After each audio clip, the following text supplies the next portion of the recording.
एक छोटे से गांव में हरिलाल अपनी पत्नी कमला और 7 साल की बेटी चांदनी के साथ एक छोटे से कच्चे घर में रहता था। हरिलाल बहुत गरीब था और गांव में मजदूरी करके अपने परिवार का पेट पालता था। कुछ दिनों से गांव में उसे कोई काम नहीं मिल रहा था। घर का सारा राशन धीरे धीरे खत्म हो चुका था और अब खाने की परेशानी बढ़ती जा रही थी।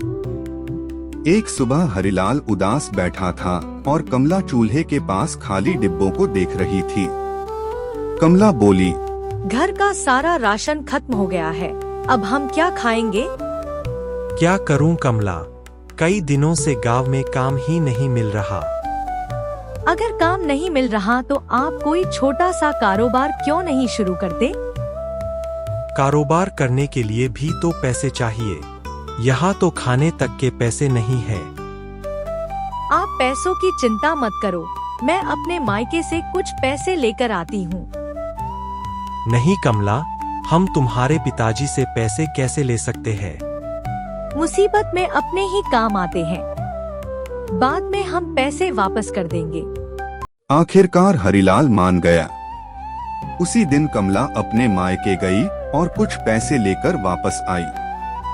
हरिलाल ने उन पैसों से एक पुराना ठेला खरीदा और अगले दिन गांव के चौराहे पर पानी पूरी गोलगप्पे का ठेला लगा दिया।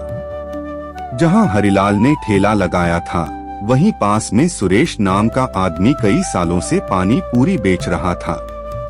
उसके ठेले पर हमेशा ग्राहकों की भीड़ लगी रहती थी।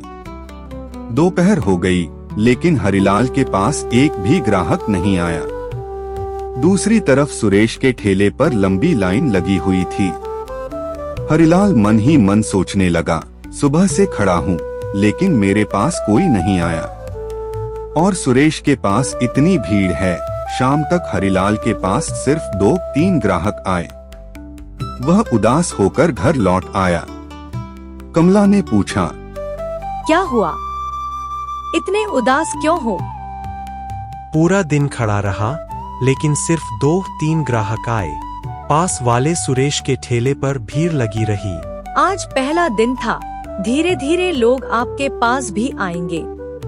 हरिलाल थोड़ा शांत हो गया। उसी दोपहर उनकी बेटी चांदनी चुपके से ठेले के पास गई और गोलगप्पे खाने लगी। माता पिता को इसका पता भी नहीं चला।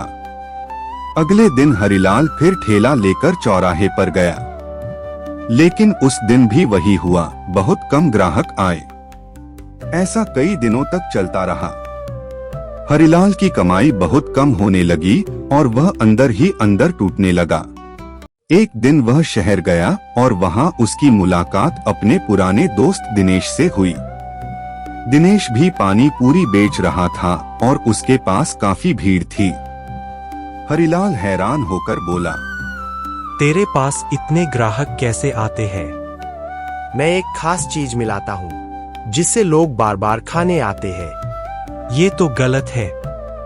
आजकल दुनिया ऐसे ही चलती है, ईमानदारी से कुछ नहीं होता। हरिलाल सोच में पड़ गया। उसे अपना खाली घर, भूखी बेटी और परेशान पत्नी याद आने लगी। आखिरकार उसने गलत रास्ता चुन लिया।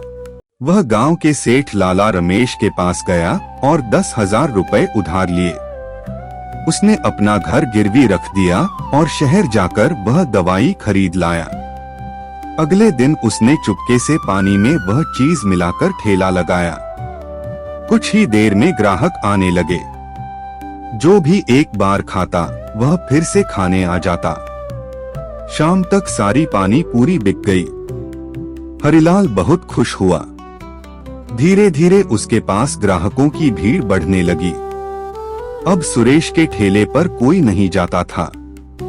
कुछ दिनों बाद गांव के लोग बीमार होने लगे, बुखार, कमजोरी और पेट दर्द। लेकिन फिर भी वे लोग बार बार हरिलाल के पास आते थे।